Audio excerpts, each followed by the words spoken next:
solve the square root of 1 over a to the power of x plus 1 equal to 4 to the power of x.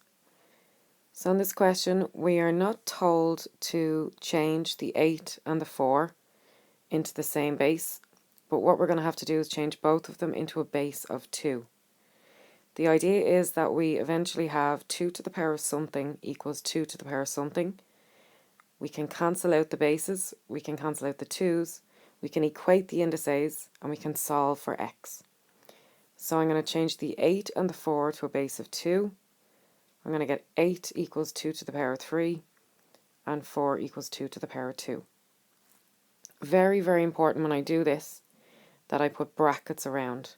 So the 8 becomes 2 to the power of 3 with brackets around it. That's the only thing that changed in this step. And the 4 becomes 2 to the power of 2 with brackets around it.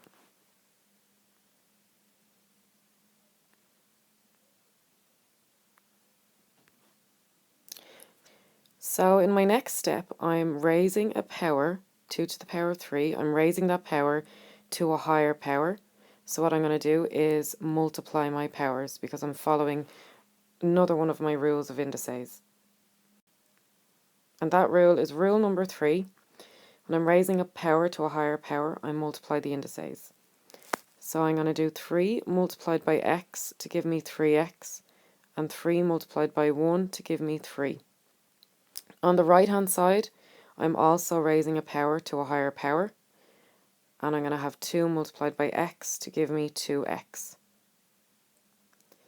Okay, in my next step, what I'm going to do is get rid of this fraction. So I've got 1 over 2 to the power of 3x plus 3, but I don't want a fraction.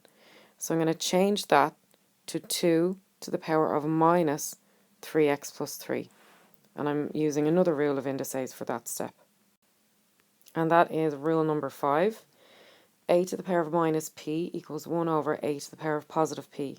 So I'm actually using this rule in reverse. I'm going from 1 over a to the power of positive p to a to the power of minus p.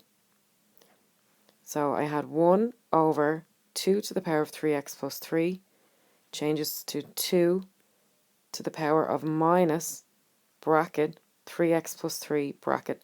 Very important that I have the brackets here.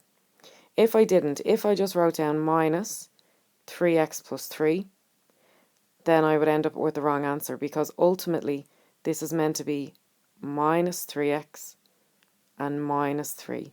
So it's very important that I have the brackets there. The right hand side stays the same, 2 to the power of 2x. The next thing that I'm going to do is change this square root to the power of a half. And I'm using another one of my laws of indices for this. And that is law 6, a to the power of 1 over q equals the cube root of a. So we're actually going to use this rule in reverse. We're going to go from the cube root of a gives us a to the power of 1 over q.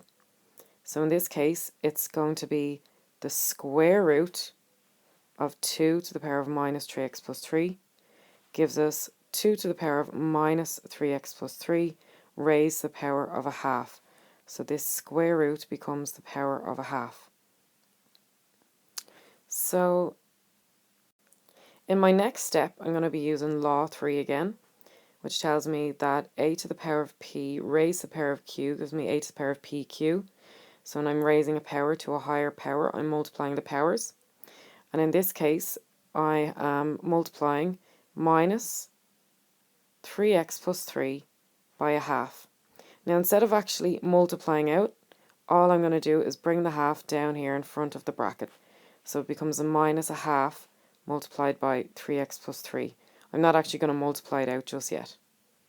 So minus 3x plus 3 raised to the power of half. When I'm raising a power to a higher power, I multiply the powers. So I'm just going to bring this half down here in front of the bracket. And I'm going to have 2 to the power of minus a half multiplied by 3x plus 3 equals 2 to the power of 2x. Now I can see that my bases are the same on either side. I've got a base of 2, so I can cancel out my bases. I'm going to equate my indices, and then I'm going to solve for x.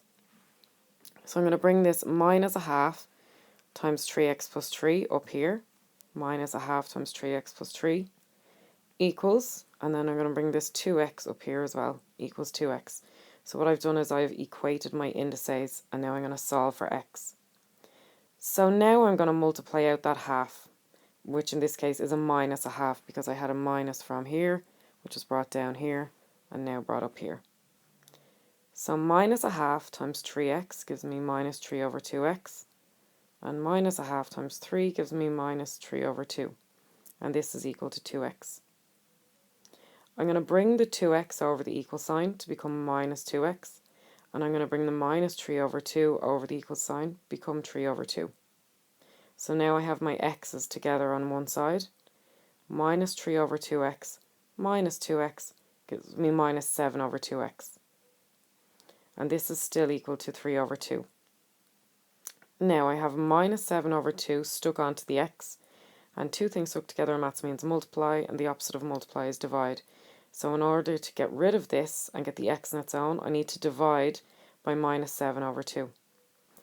So I'm going to do that on the right hand side, 3 over 2 divided by minus 7 over 2. That's the same thing as 3 over 2 multiplied by minus 2 over 7. Because when we are dividing fractions, we swap the divide for multiply, and we turn the second fraction upside down. We turn it into its inverse. So I end up getting x is equal to minus 3 over 7. So I was asked to solve the square root of 1 over 8 to the power of x plus 1 equal to 4 to the power of x, and I end up getting x to be minus 3 over 7.